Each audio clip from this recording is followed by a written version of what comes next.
So Carolyn and I just got finished seeing The Amazing Spider-Man, and all I can say is, well, Marvel has done it again. You know, I was kind of worried about this Spider-Man movie. I never understood the last reboot that they did. I always liked the Tobey Maguire Spider-Man. I'm kind of crazy like that.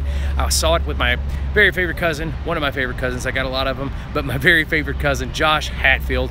We were at Myrtle Beach, South Carolina, way back in the early 2000s. We saw it together, and I wasn't the huge Marvel fan that he was, and he broke it all down for me into simple English, and I felt like I was a recruited Marvel fanatic and became a nerd that very day. And Josh, I love you for it. I love the Marvel Cinematic Universe just because you took me to my first Marvel movie, and now I'm knee-deep into Marvel nostalgia, and tonight is no exception. The Amazing Spider-Man is awesome. I'm not going to tell you anything about it. This is spoiler-free, but it's awesome. Marvel is at its best. In fact, if you thought Marvel was kind of losing it maybe a movie or two ago, I don't think anybody really thought that. Well, they recaptured it tonight. In fact, the theater was absolutely packed for a 10:45 p.m. showing.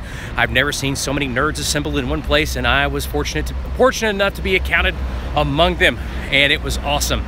I can say this, that it sort of takes off like an airplane. So when it starts off, don't panic. It's all a big setup. And you want to stay around for the after credits. There's 2 of them. Make sure you stay around for that. Again, I'm not going to give away anything. You know, for a long time, I've wondered what happened to kids movies and why kids movies today just aren't as good as kid movies were maybe even 15 years ago.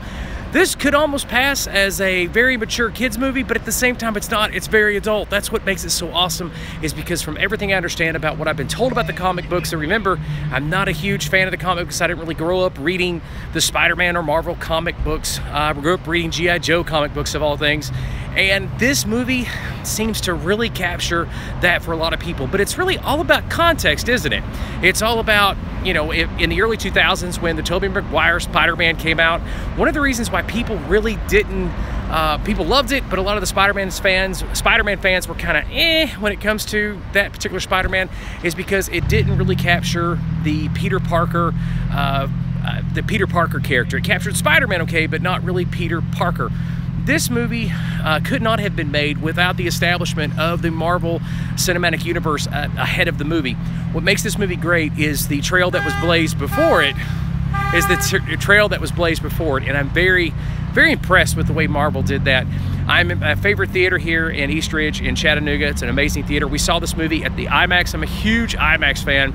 So if you go see this movie, enjoy. I think you will really love it.